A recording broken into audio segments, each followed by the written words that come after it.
नमस्कार दोस्तों, आप सभी का स्वागत है।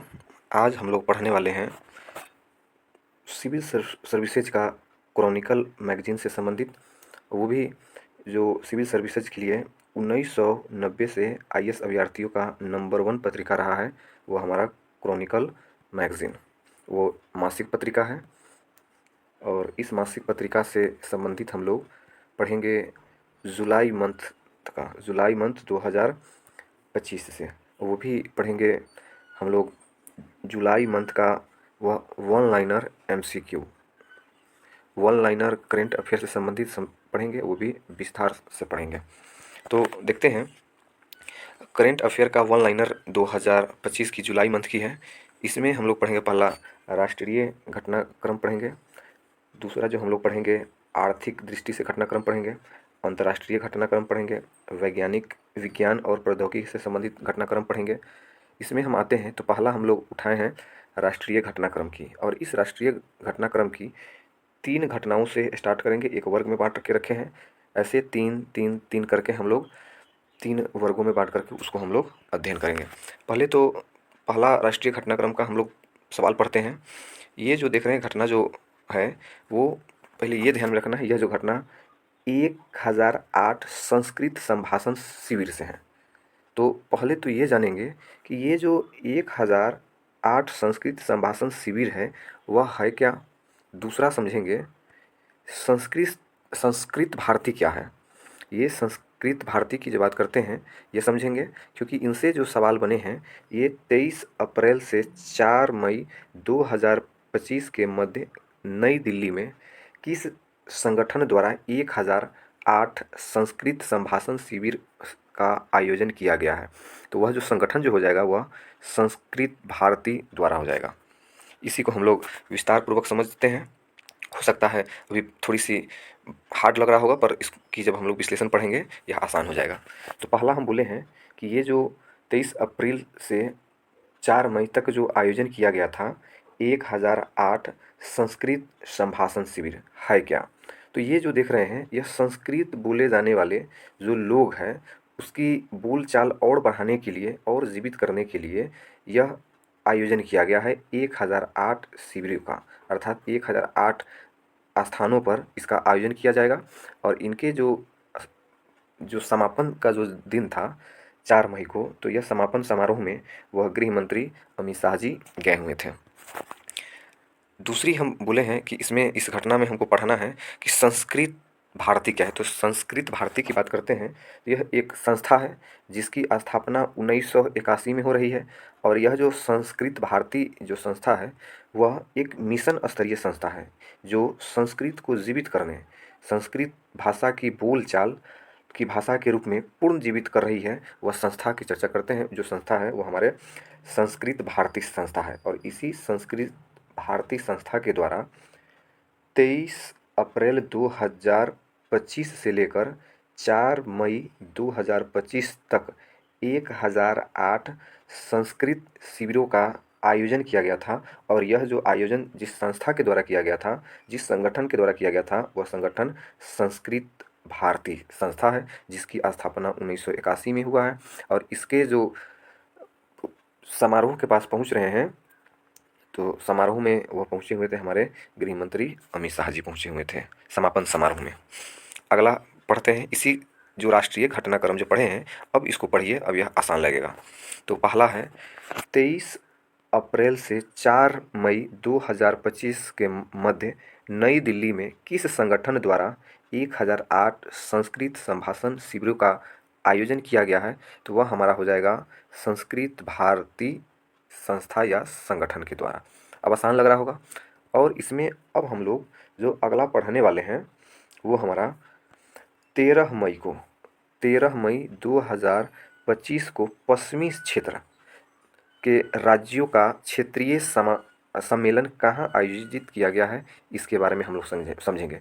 इसमें ये जो 23 मई 2025 को देख रहे हैं, इसमें भी हम लोग समझेंगे दो चीज़। पहली पास पहुंच रहे हैं, ये हमारा पश्चिमी क्षेत्र क्या है, कौन कौन सी राज्य आते हैं। दूसरा पढ़ेंगे ये पश्चिमी क्षेत्र राज्यों में जो सम्मेलन हुआ है वह सम्मेलन कैसा सम्मेलन था, इसके अध्यक्ष कौन थे ये हम लोग समझेंगे। आगे बढ़ते हैं। तो बात आते हैं, हम बोले हैं कि पश्चिमी क्षेत्र राज्य। पहले तो ये समझते हैं कि पश्चिमी क्षेत्र राज्य कौन कौन से हो जाएंगे। तो एक नंबर में यह जो देख रहे हैं हमारे गुजरात की चर्चा कर रहे हैं। दूसरे राज्य के पास पहुंच रहे हैं महाराष्ट्र हैं। तीसरी राज्य की चर्चा करते हैं मध्य प्रदेश है। चौथे राज्य की चर्चा करते हैं ये हमारे गोवा हो गए। ये पश्चिमी क्षेत्रीय जो हमारे जो राज्य है, जो सम्मेलन का आयोजन किया गया था, यह विद्युत क्षेत्रीय से संबंधित है।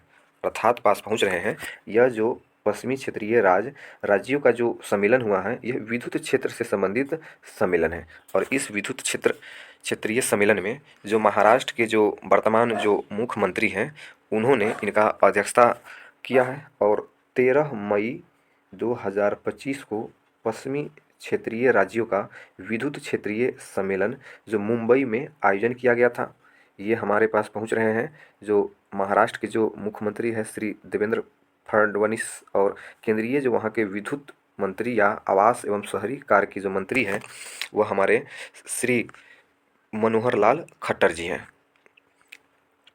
ये हमारे मुख्यमंत्री हुए महाराष्ट्र के, और पास पहुंच रहे हैं विद्युत संबंधित जो मंत्री हैं मनोहर लाल खट्टर हुए।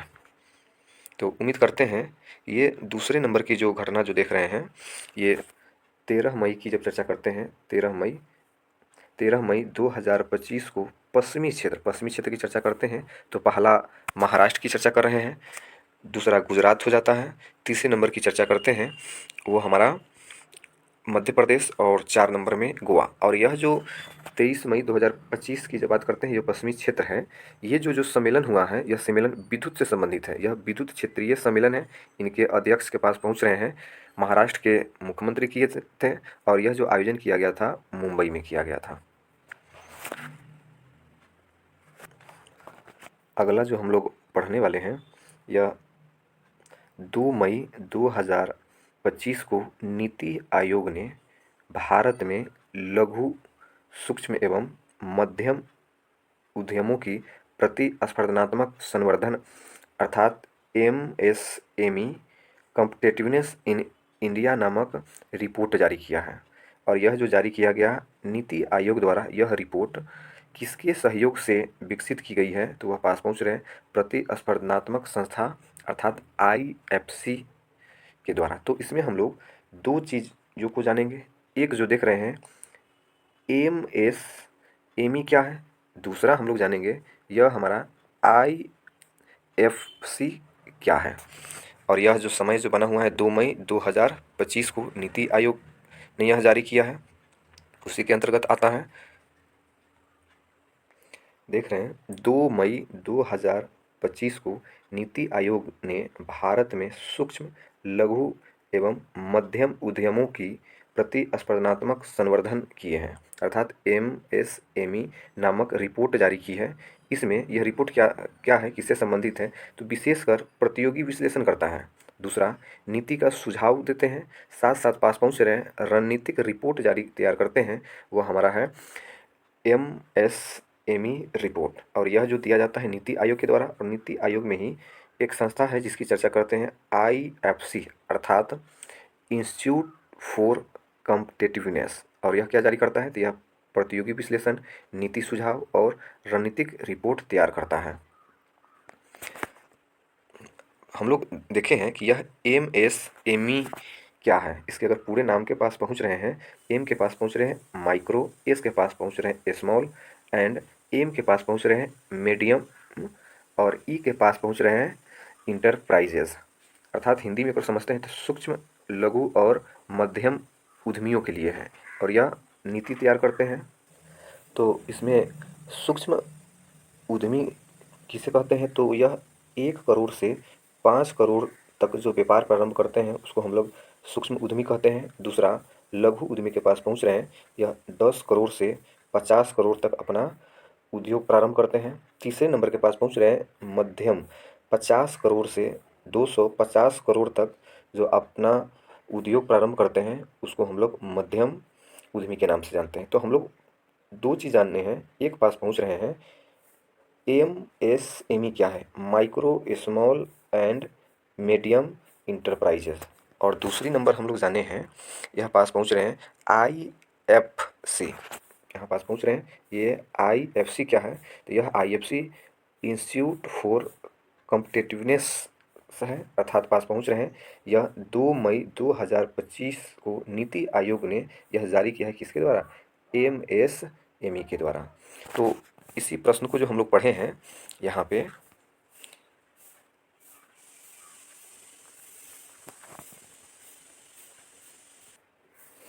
2 मई 2025 को नीति आयोग ने भारत में सूक्ष्म, लघु एवं मध्यम उद्यमियों की प्रतिस्पर्धात्मक संवर्धन हेतु MSME नामक रिपोर्ट जो जारी की गई है, यह नीति आयोग द्वारा यह रिपोर्ट किसके सहयोग से जारी किया गया है, तो पास पहुंच रहे हैं IFC के द्वारा। IFC के पास पहुंच रहे हैं। हम लोग इसकी फुल फॉर्म भी देखा है, जिसकी चर्चा करते हैं, इंस्टीट्यूट फॉर कॉम्पिटिटिवनेस। ये हमारे IFC हो गए। यह जारी किया कब, 2 मई 2025 को।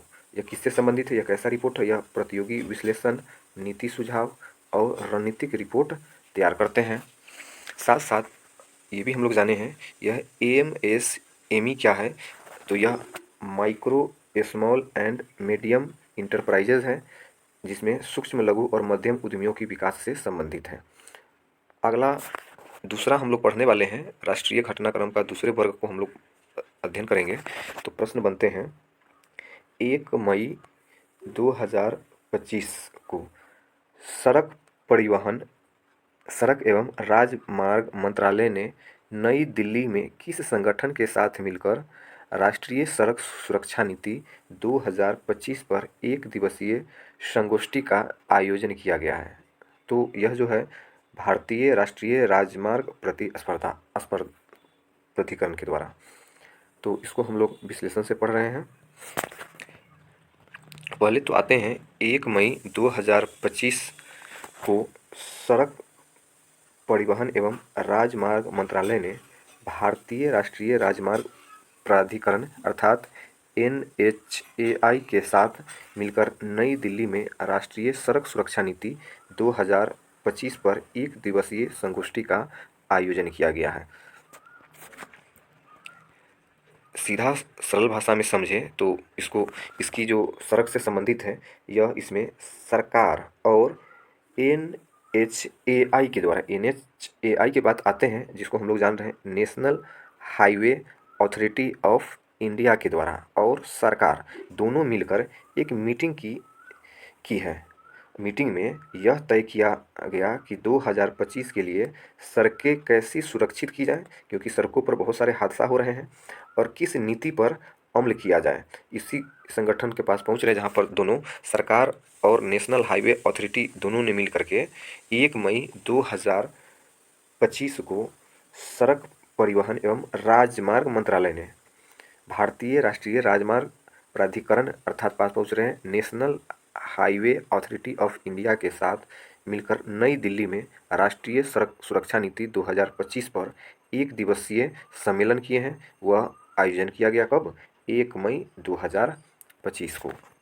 तो पहला जो हमारा सवाल जो देख रहे हैं, जो बना हुआ था, 1 मई 2025 को सड़क परिवहन और राजमार्ग मंत्रालय ने नई दिल्ली में किस संगठन के साथ मिलकर राष्ट्रीय सड़क सुरक्षा नीति 2025 पर एक दिवसीय संगोष्ठी अर्थात पास पहुंच रहे हैं सम्मेलन आयोजन किया गया है। तो वह जो है हमारा उत्तर है national highway authority of India, भारतीय राष्ट्रीय राजमार्ग प्राधिकरण के द्वारा। दूसरे नंबर जो हम लोग पढ़ेंगे वह हमारा मिशन कर्मयोगी। तो पहला तो यह यहीं से स्टार्ट होता है कि ये मिशन कर्मयोगी क्या है।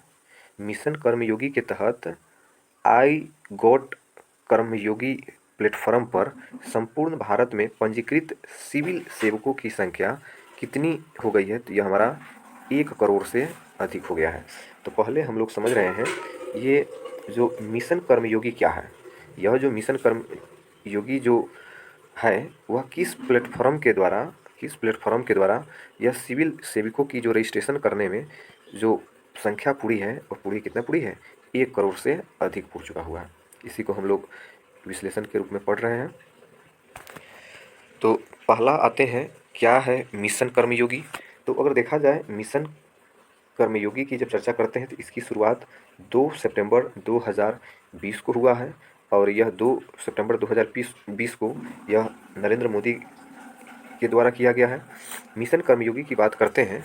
यह मिशन कर्मयोगी भारत सरकार की एक महत्वाकांक्षी योजना है, जिसका उद्देश्य सरकारी कर्मचारी, विशेषकर सिविल सेवकों अर्थात जो यूपीएससी के जो एग्ज़ाम फाइट करते हैं, सिविल सेवकों को भविष्य की आवश्यकताओं के अनुसार प्रशिक्षित, ट्रेनिंग, कुशल और सक्षम कैपेबल बनाना है। तो अब यह बात समझ में आ गया होगा कि ये जो हमारा मिशन कर्मयोगी क्या है। मिशन कर्मयोगी की बात करते हैं तो मिशन कर्मयोगी जो सिविल सर्विसेज से संबंधित है, और इसकी स्थापना जो देख रहे हैं 2 सितंबर 2020 को नरेंद्र मोदी के द्वारा किया गया। और यह मिशन कर्मयोगी के तहत जो सिविल सर्विसेज के जो कर्मचारी हैं उनको विशेषकर प्रशिक्षित करना है, कुशल बनाना है और सक्षम भी बनाना है, किस मिशन के तहत, मिशन कर्मयोगी के तहत। और यह जो किया गया है भारत सरकार के द्वारा है 2 सितंबर 2020 को। आते हैं, ये जो हमारा जो सिविल सर्विसेज से संबंधित जो कुशल बनाना है, कैपेबल बनाना है, जिस प्लेटफॉर्म के पास पहुंच रहे हैं उन प्लेटफॉर्म के नाम है IGO। अर्थात जब चर्चा करते हैं IGOT का, इसके फुल फॉर्म के पास पहुंच रहे हैं, आई के पास पहुंच रहे हैं इंटीग्रेटेड, जी के पास पहुंच रहे हैं गवर्नमेंट ऑनलाइन ट्रेनिंग है, यह पास पहुंच रहे हैं। यह सिविल सर्विसेज की कुशल बनाने की एक प्लेटफॉर्म है, और इसी प्लेटफॉर्म के तहत भारत में लगभग जो रजिस्ट्रेशन हो चुका हुआ है, संख्या पहुंच चुका हुआ है 1 करोड़ के पास। तो अब इन्हीं सवालों को फिर से पढ़ते हैं, अब समझ में आ ही गया होगा। देख रहे हैं मिशन कर्मयोगी, तो हम लोग जाने हैं कि मिशन कर्मयोगी क्या है। तो मिशन कर्मयोगी सिविल सर्विसेज से संबंधित है। जो सिविल सर्विसेज से संबंधित जो कर्मचारी हैं, अधिकारी हैं, उनको कैपेबल बनाना है, सक्षम बनाना है, साथ साथ उसकी ट्रेनिंग भविष्य से जुड़े हुए होनी चाहिए। इसके तहत जो प्लेटफॉर्म जो तैयार किया गया है उस प्लेटफॉर्म को हम लोग जानते हैं IGOT के माध्यम से, और इसमें लगभग जो रजिस्ट्रेशन हो चुका हुआ है वह पास पहुंच रहे हैं 1 करोड़ से अधिक रजिस्ट्रेशन हो चुका हुआ है। अगले प्रश्न हम लोग जो पढ़ेंगे यह हमारा 15 मई 2025 को नई दिल्ली में आयोजित समावेशी भारत शिखर सम्मेलन 2025 के दौरान किस संगठन द्वारा विकसित वॉइस और व्हाट्सएप आधारित AI समर्थित चैट बॉक्स का प्रदर्शन किया गया है। उसका नाम के पास पहुंच रहे हैं सर्वम AI है। तो हम लोग तो पहले इसमें हम लोग पढ़ेंगे ये समावेशी भारत शिखर सम्मेलन 2025 है क्या। दूसरा पढ़ेंगे ये हमारे जो विकसित वॉइस और व्हाट्सएप आधारित जो AI समर्थित चैट बॉक्स क्या है, और इसमें उस चैट बॉक्स में जो AI है वो पास पहुंच रहे हैं सर्वम AI क्या है, इसके बारे में पढ़ेंगे। तो देख रहे हैं समावेशी भारत शिखर सम्मेलन 2025 जो 15 मई 2025 को नई दिल्ली में चला हुआ था, यह वैश्विक सुगमता जागरूकता दिवस के रूप में मनाया गया। इसके अवसर पर यह क्या किया गया था, आयोजित किया गया था। इसमें यह जो संबंधित है यह दिव्यांगों से संबंधित है। उसमें दिव्यांगजनों के लिए सूचना तक पहुंच सुगम बनाने हेतु एक विशेष वॉइस और व्हाट्सएप आधारित AI के पास पहुंच रहे हैं एक रोबोट जैसा चैट बॉक्स का प्रदर्शन किया गया है। पहला आते हैं, ये जो हम लोग पढ़े हैं समावेशी भारत शिखर सम्मेलन 2025, और इसकी आयोजन के पास पहुंच रहे हैं 15 मई 2025 को, कहाँ पर हुई थी, नई दिल्ली में। और किस दिवस की जागरूकता में, तो वैश्विक सुगमता जागरूकता दिवस के दिन ही आयोजन किया गया था। इसमें जो दिव्यांग हैं, दिव्यांग के लिए एक व्हाट्सएप के जरिए रोबोटिक तैयार किया गया है, और ये रोबोटिक के पास पहुंच रहे हैं, ये AI समर्थित चैट बॉक्स का प्रदर्शन किया। यह किसके लिए, दिव्यांगजन के लिए है। ये रोबोट के जो पास पहुंच रहे हैं उनके नाम के पास पहुंच रहे हैं जो सहायता करेगा दिव्यांगों के लिए, वह जो है वो पास पहुंच रहे हैं सर्वम है, सर्वम AI है। क्या बोलते हैं, सर्वम AI। तो यह रोबोट है जो विकलांगों की मदद करने के लिए है, और यह आयोजन किया गया था, समय था 15 मई 2025 को। अब इसी प्रश्न को पढ़ते हैं। अब प्रश्न जो हमारा था तीसरे नंबर के पास पहुंच रहे हैं। 15 मई 2025 को नई दिल्ली में आयोजित समावेशी भारत शिखर सम्मेलन 2025 के दौरान किस संगठन द्वारा विकसित वॉइस और व्हाट्सएप आधारित एआई मतलब कि रोबोट एआई समर्थित चैट बॉक्स का प्रदर्शन किया? उस रोबोट का नाम क्या है? तो वो रोबोट का नाम है सर्वम एआई है। वह विकलांग को सहायता देने के लिए यह चैट बॉक्स तैयार किया गया है और जो रोबोट होंगे वह सर्वम एआई होंगे। विकलांग से संबंधित है और यह जो रोबोट होंगे उस रोबोट का नाम होगा सर्वम एआई। अगले जो हम लोग राष्ट्रीय घटनाक्रम की तीसरे वर्ग जो हम लोग पढ़ने वाले हैं, यह प्रश्न बनता है भारत का पहला राज्य कौन सा है जिसने हाल ही में पूर्ण साक्षरता प्राप्त किए हैं? तो वह पास पहुंच रहे हैं मिजोरम से। मतलब कि पूर्ण शिक्षित जो हो गए हैं वह मिजोरम हो गए हैं। बात सवाल ये भी मन में होता होगा कि शिक्षित के संबंध में, शिक्षा से संबंधित में, तो अग्रणी जो राज्य है वो हमारा केरल है और इसको हम लोग समझेंगे, विश्लेषण इसका हम लोग करेंगे। तो पहला जो देख रहे हैं, भारत का पहला राज्य के पास पहुंच रहे हैं वह जिसने हाल ही में पूर्ण साक्षरता के पास पहुंच रहे हैं, जिसको फंक्शनल फुल लिटरेसी कह रहे हैं, प्राप्त किया है, वह है राज्य के पास पहुंच रहे हैं मिजोरम है। इसे 20 मई 2025 को केंद्रीय सरकार की, जिसके पास पहुंच रहे हैं ULLAS के तहत, इसके अंतर्गत आधिकारिक तौर पर पहला पूर्ण साक्षर राज्य घोषित किया गया है। वह राज्य है मिजोरम है। पहला साक्षर राज्य जो है वह पास पहुंच रहे हैं मिजोरम है और वह भी किसके आधार पर? तो वह पास पहुंच रहे हैं फंक्शनल फुल लिटरेसी के आधार पर। इसका आयोजन किया गया था 20 मई 2025 को। केंद्र सरकार की जो पहल है वह पहल के पास पहुंच रहे हैं उल्लास है। उल्लास की जब बात करते हैं, वह उल्लास का संबंध साक्षरता से है। साक्षरता की बात आते हैं, उल्लास हमारा एक प्रकार की पहल है, वह बताता है कौन सी राज्य कितनी साक्षर है, कितनी परसेंट है, उसकी जानकारी देता है। उल्लास की अगर फुल फॉर्म के पास पहुंच रहे हैं, यू के पास पहुंच रहे हैं अंडरस्टैंडिंग, एल के पास पहुंच रहे हैं लाइफ लॉन्ग, दूसरी एल के पास पहुंच रहे हैं लर्निंग फॉर, ए के पास पहुंच रहे हैं ऑल इन, एस के पास पहुंच रहे हैं सोसाइटी। अर्थात उल्लास जो है भारत में जो राज्यों से संबंधित बताता है कौन सी राज्य कितनी साक्षरता है, कितनी साक्षरता परसेंट है, और वह जो है वह कौन सी संस्था है? उल्लास है। उल्लास के पास पहुंच रहे हैं understanding life long learning for all in society, या इसी को एक और नाम से जानते हैं न्यू इंडिया लिटरेसी प्रोग्राम के अंतर्गत ही पहला जो साक्षर जो राज्य घोषित किया गया है वह राज्य कौन सी है? मिजोरम है। मिजोरम की जब बात करते हैं, मिजोरम ये जो साक्षर जो बने हैं, राज्य की साक्षरता दर लगभग 98.2% तक पहुंच चुकी हुई है।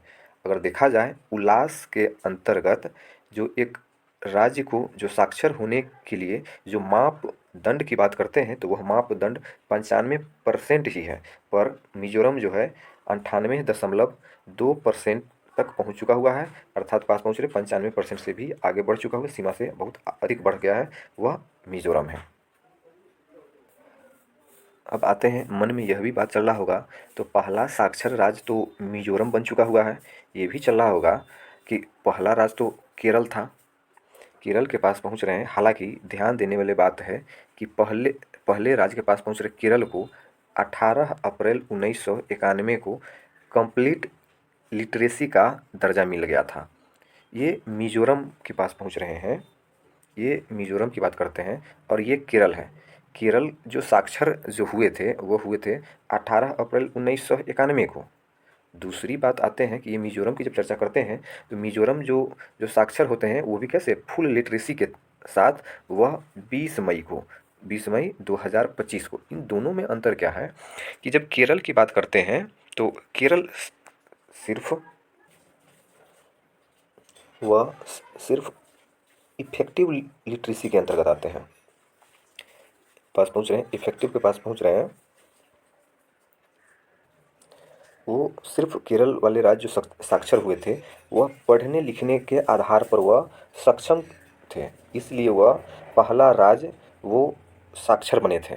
पर यह जो मिजोरम की बात करते हैं यह फंक्शनल फुल लिटरेसी के साथ है, अर्थात वह पढ़ भी सकता था, पढ़ना लिखना, संख्यात्मक और जीवन कौशल अर्थात पास पहुँच रहे वह कौशल में भी वह सक्षम था। ये केरल की बात करते हैं तो केरल ये पढ़ने लिखने में सक्षम के आधार पर यह साक्षर हुए हैं और वही पास पहुंच रहे हैं। मिज़ोरम की बात करते हैं तो मिज़ोरम पढ़ लिखने में भी साक्षर है, साथ साथ पढ़ने लिखने के साथ वह कौशल भी है, जैसे पढ़ाई के पास पहुंच रहे हैं। सीधा सा समझते हैं, यह केरल इसके पास डिग्री के आधार पर साक्षर कहलाए, पढ़ लिख सकते थे। दूसरी बात कह रहे हैं मिज़ोरम की, तो इनके पास डिग्री भी है और साथ साथ कौशल भी है। अगर हम लोग डिग्री के पास पहुँच रहे हैं तो ये भी 12th क्लास किए हैं, ये भी ट्वेल्थ, केरल भी 12th क्लास किए हैं, ये भी पढ़ लिख सकते हैं, ये भी पढ़ लिख सकते हैं। पर मिज़ोरम जो है वह जो क्लास किए हैं उसके आधार पर वह कौशल भी है। इसलिए मिज़ोरम की जब बात करते हैं तो मिज़ोरम पहला ऐसा राज्य बनता है 20 मई 2025 को जो फंक्शनल फुल लिटरेसी के साथ टैग मिला हुआ है, जो संख्यात्मक और जीवन कौशल में सक्षम है और पहला शिक्षित अगर राज्य के पास पहुंच रहे हैं वह राज्य हमारा मिज़ोरम बना है। मिज़ोरम की जब बात करते हैं तो मिज़ोरम के जो मुख्यमंत्री हैं, सीएम की चर्चा करते हैं, मुख्यमंत्री लाल देहुआ है, लाल देहुमा, ये हमारे मिज़ोरम हो गए। तो इन्हीं चीज़ों को हम लोग पढ़े हैं कि भारत का पहला राज्य कौन सा है जिसने हाल ही में पूर्ण साक्षरता प्राप्त की है, तो पहला राज्य मिज़ोरम, वो भी फुल लिटरेसी के साथ। दूसरी नंबर के पास पहुंच रहे हैं वो हमारा गोवा बने हैं। अगले प्रश्न के पास हम लोग बढ़ रहे हैं। अगला जो है, पंचायती राज मंत्रालय द्वारा 26 से 27 मई 2025 के मध्य पंचायत विकास सूचकांक PAI 2.0 पर 2 दिवसीय राष्ट्रीय लेखशाला का आयोजन कहाँ किया गया है, तो वह नई दिल्ली के पास पहुंच रहे हैं। वो डॉक्टर अंबेडकर अंतर्राष्ट्रीय केंद्र पर किया गया है। क्या है पंचायत विकास सूचकांक, यह क्या सूचना देती है, इसकी रिपोर्ट क्या प्रस्तुत करती है और यह 2.0 क्या है, हम लोग समझेंगे। देखते हैं। पंचायती राज मंत्रालय का उद्देश्य है कि PAI 2.0 के माध्यम से भारत की 2.5 लाख पंचायतों को न्याय संगत, पारदर्शी और दक्ष बनाया जाए। अर्थात यह जो देख रहे हैं पंचायती राज्यों से संबंधित है और इसमें क्या करना है कि न्याय संगत कैसे प्राप्त हो, कैसी पूरी पंचायत की पारदर्शिता हो और कुशल दक्ष बनाया जाए, यह जो है पंचायती राज मंत्रालय द्वारा यह किया गया पे 2.0। और यह पहला पंचायतों के अस्थायी लक्ष्यों को सतत विकास लक्ष्यों में जोड़ने की दशा पर एक बड़ा कदम है। और यह जो देख रहे कहाँ से आयोजन किया गया था, तो वह डॉक्टर अंबेडकर अंतर्राष्ट्रीय केंद्र नई दिल्ली से यह आयोजन किया गया था। कब, समय के पास पहुँच रहे समय है 26 से 27 मई 2025।